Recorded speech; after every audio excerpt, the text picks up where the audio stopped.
Welcome to a new episode of Incubate's Immigration Programs. Today we're going to do a different kind of show. We're going to have a Q&A or questions and answers. A lot of our clients are emailing us and asking us specific questions related to different immigration streams, different requirements that they have and how they can accomplish that through whether it is education or work or investment or whatever it is that they might require. What we're going to go over today is different questions that we have received related to student permits or study permits. Some questions are related to immigration, and some of them related to, let's say, the universities or how to obtain a student permit. So we will go through these questions, we will discuss the answers, and then try to clarify as much as we can when it comes to these different requirements that people have. Now, please do not treat this as legal advice. This is our opinion when it comes to the questions that are being asked and the answers that we provided. You still need to seek legal consultation or immigration consultation from an authorized representative, whether it is an immigration consultant or a authorized representative such as an attorney or a notary in Quebec. So, one of the questions that we received was the following. How can I get a study visa or a student permit? So the process is pretty straightforward. The first thing that you need to do is obtain something called a letter of acceptance or an LOA. You need to go to a process of speaking to a university, meeting all the requirements, whether it is English requirements or French requirements, your high school degrees, or if you're doing a master's, you need to look into your bachelor degree and meet all the program requirements for that major that you want to enroll in. Once that's done, once that's completed, you have to meet the financial aspect of things, which is to pay your tuition. Now, it's imperative that you pay your tuition and get that done, because once you get the letter of acceptance, it's going to say on it if you paid your tuition or not. If it says that you paid your tuition and things are good to go in the LOA, then you can go ahead and submit that to the CIC office, which is the Citizenship and Immigration Canada office, through the embassy. So you don't submit this inside Canada at the immigration office, you submit that outside Canada at a Canadian embassy in your country. So you submit the letter of approval in addition to all the supporting documents such as bank accounts or anything else related to your profile. You give that to an immigration officer at a Canadian embassy in your country. They process your paperwork and you get your approval. Now, next question that we received. Can I travel in and out of Canada with a study permit? The answer is no. A study permit or a student permit is a permit for you to have legal status in Canada. Meaning, you can legally study in Canada and stay in Canada for the duration of your study permit. What does that mean? Inside Canada, you're okay. Now, you need to be able to travel in and out of Canada. You need something called a TRV, or a temporary resident visa. This visa allows you to travel inside and outside of Canada based on the nationality that you hold or the passport that you hold. Meaning, if you have a German passport, for an example, you are considered part of a visa-exempt country. So, you don't need a visa to travel to Canada. You can go ahead and travel to Canada using your passport, and then once you arrive in Canada, you present your student permit so that when the immigration officer knows what's your status inside Canada. You are visiting Canada for the purpose of studying. Let's assume that you don't have a passport that belongs to the visa-exempt country list. For an example, if you have, let's say, a Jordanian passport, or if you have a Pakistani passport, or any other nationality that is not in the visa-exempt country list, then you need to obtain something called a TRV, or a temporary resident visa, for you to be able to travel inside and outside of Canada as you go through the studying period that you're going to be in Canada. So you require a study permit plus a TRV, or a temporary resident visa. The study permit allows you to have legal status in Canada. The TRV allows you to travel inside and outside of Canada. Next question. When do I apply for the study permit or student permit, and how long does it take? Now, remember, there are two steps here. The first step is with your university, where you're going to be obtaining your education. And the next step is going to be with the embassy, or within the process of obtaining your study permit. So, in Canada, there are mainly two deadlines you want to think about. September and January. There are 2 semesters that would start. And then based on your personal requirements, you would either be able to join the September start date or the January start date.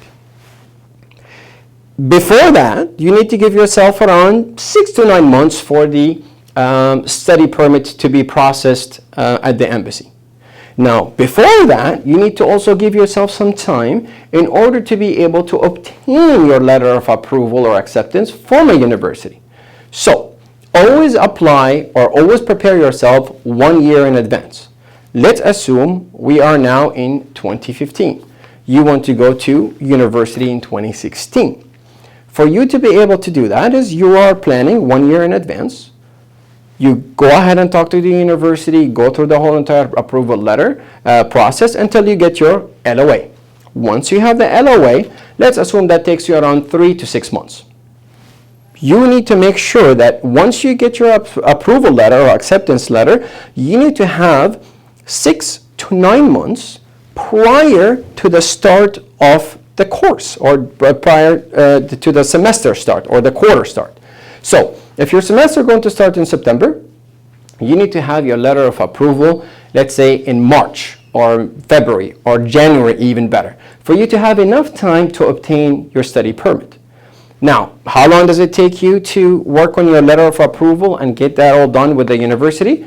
It depends. It depends on your personal situation and your documents. It depends on the university. It depends on whatever requirements that they have. So, advanced processing, as in advanced preparation, 1 year, and then give yourself around 6 to 9 months to be able to obtain your study permit prior to your semester start. Okay, so the next question that we received is, how can I apply for a scholarship or a grant, and in some cases a fund? A scholarship or a grant is usually given to students that have exceptional ability, that have high grades, or have certain, I'm going to say, qualifications in a specific major that the university is trying to promote or trying to assist in order for them to grow that kind of a major and then assist their students in it. The majority of scholarships and grants are available inside of Canada. So for an international student, it might be a bit hard for you to obtain that. So the best way for you as an international student is to come to Canada, apply for the university, get your study permit, and start your education. And after you come here, after you pay your tuition and you start looking at the different avenues available to you, then you can start applying for specific scholarships and specific grants in order for you to get some sort of an assistance as you go through your education. Remember, scholarships or grants are not to be paid back, as in the money is given to you and you don't have to give it back. This is a different than, and some of you are familiar of something called a university fund through a professor.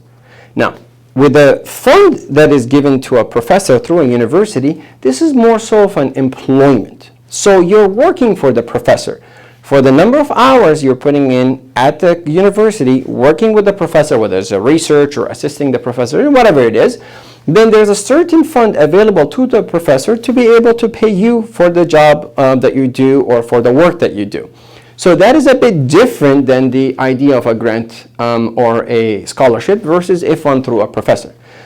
In all cases, don't depend on that while you're outside of the country, because it will be very hard for you to do that.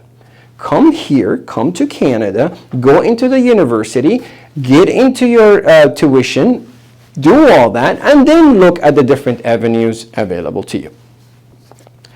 Okay, what's the next question that we received? And the question is the following. Can I work and study at the same time? The question is yes. If you are a full-time student, you can.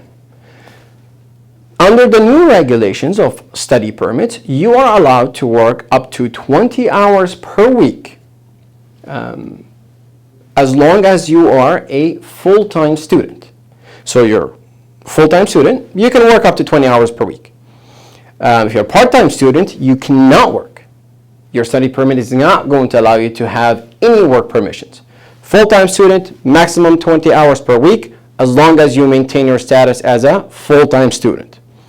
During your breaks, or let's say it's summertime or wintertime and you're not taking any classes, then you are allowed to work full-time for that small duration of time.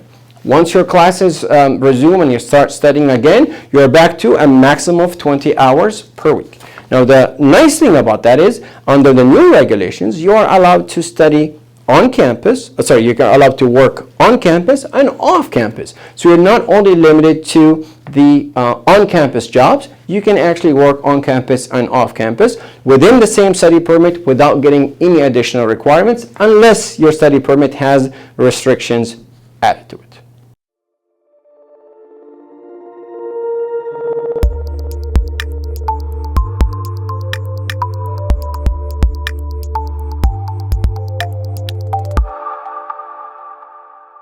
So the next question that we have received is the following.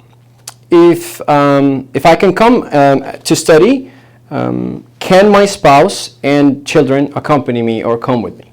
The answer is yes. Your immediate family, your spouse, husband or wife, and or your children will be able to accompany you and stay with you legally in Canada as long as you have the student permit or study permit valid. So you have a valid study permit, your family will be able to stay with you and for the same duration as your study permit.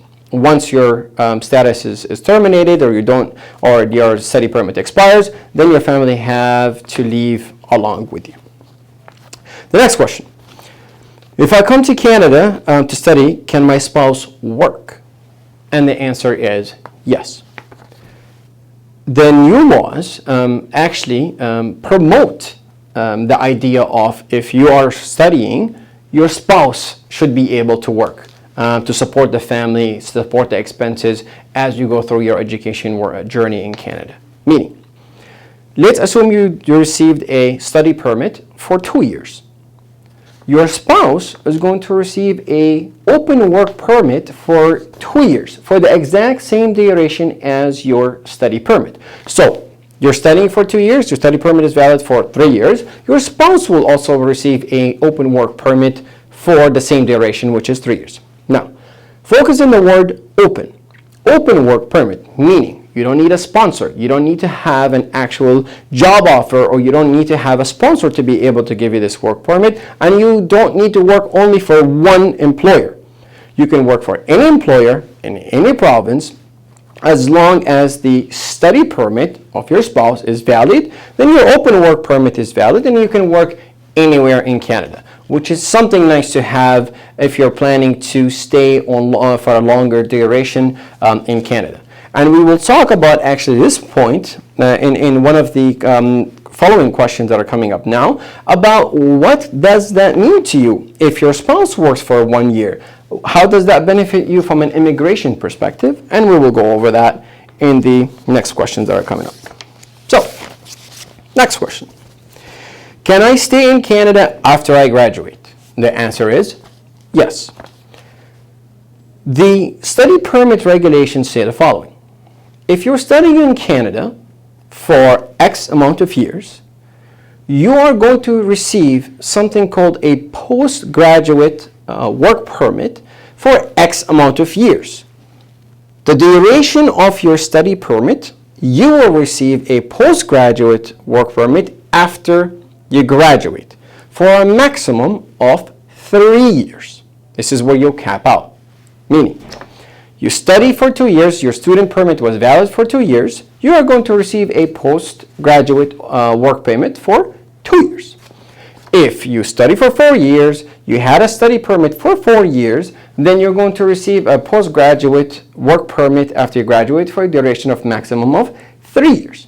Now, this postgraduate open work permit is an open work permit, meaning you can use this anywhere. You can work anywhere. There are no restrictions. Even if you want to be a self-employed person after that, you can. You want to work for an employer, you can. You can actually jump between jobs. So you have 2 part-time jobs, 2 full jobs, whatever it is that you want to do within these 3 years, or however the postgraduate open work permit is valid for, it is up to you to decide that.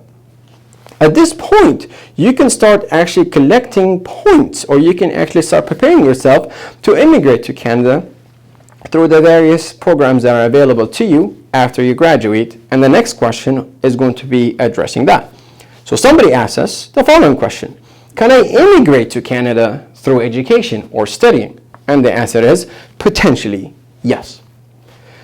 Canada has many different immigration streams, whether it is a federal skilled worker program or a provincial nominee program or a specific PhD program or whatever it is that they have, or a Canadian experience class program. There are many avenues for you if you come to study in Canada for you to be able to plan for the future of immigrating to Canada.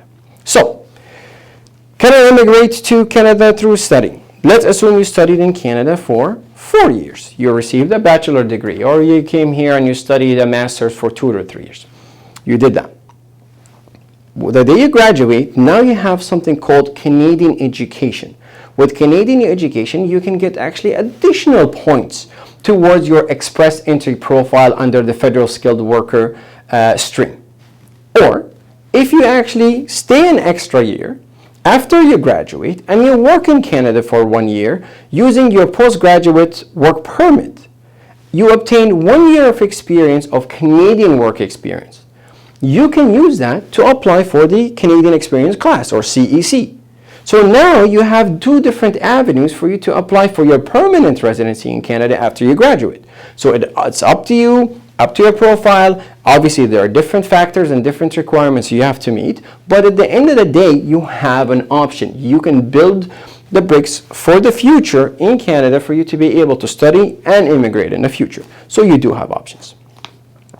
The next question: if I study a PhD or master's or higher education in Canada, are there any specific immigration programs for that? The answer is yes. The Canadian government signs agreements with each province, and they allow these provinces to select their own candidates, select their own immigrants. The province has the right under the PNP, or the Provincial Nominee Program, to select candidates that they actually care about when it comes to the economical development of their province. Meaning, a province such as Ontario or British Columbia or Manitoba or New Brunswick or whatever it is, they can actually set up specific immigration programs for somebody that studies or gets a PhD from their province. The day you graduate, you'll be eligible under the PNP program for that province. You apply for it. You get something called a certificate of nomination. You take the certificate of nomination, and then you apply for your permanent residency with the CIC office in Canada. So there are specific immigration programs for PhD students, and in some provinces also for master's or higher education, that allow you to apply under their own PNP programs and later on apply for immigration with CIC. The last question that we received related to this topic is: can I come to Canada on a visit visa or a visitor visa to look for a university and then change my status to a study or a student visa or a student permit? Be careful here, because this question is being asked innocently by one of our clients, but they need to understand that they can potentially break the law by doing this. So the question is, can I come to Canada on a visitor visa and look for a university and then change my status to a study permit? The issue here is the first step, which is the visit visa, the TRV, the temporary resident visa. T, temporary. You are coming to Canada for a purpose, whether it is to visit tourism, see your family. If you have a family in Canada, you want to go sightseeing, you're on a short business trip, you're going to a conference or whatnot, and then after you're done with your temporary resident purpose, you are going to leave Canada. So your intention with a visit visa is for you to come to Canada temporarily and leave. You have no intentions of staying. You have no intention of staying. Meaning, if you know before you come to Canada, if you know before you even apply for the TRV, if you know after you apply for the TRV and before you enter at the airport, at the port of entry, that you have a plan to stay in Canada, you are breaching your TRV regulations. The temporary resident visa, temporary visa says you are going to come here temporarily and you're going to leave. You have no intentions of staying. So if you know you're going to be looking for universities before you even come to Canada, because you want to stay in Canada, you're breaching your TRV. This could be a huge problem. Why? If you go and you lie on your application, your temporary resident visa or your visit visa application, and say, I don't have any intentions to stay in Canada, I'm just going to go there and visit and leave. And the immigration officer finds out that you actually have an intention. You are looking for universities, you're planning to stay in Canada, your application is going to be rejected. And potentially, you're going to be seen as under misrepresentation, which is an automatic ban for 5 years from Canada. Let's assume you do get your TRV, you get your visit visa. And then now, you're going to travel. At the port of entry, you have to tell the truth. You have to tell the officer, I am here looking for universities. That breaches your TRV. The immigration officer is not going to let you in. And you're not allowed to lie to the immigration officer and say, oh, hey, I'm here just for a visit, which is not true.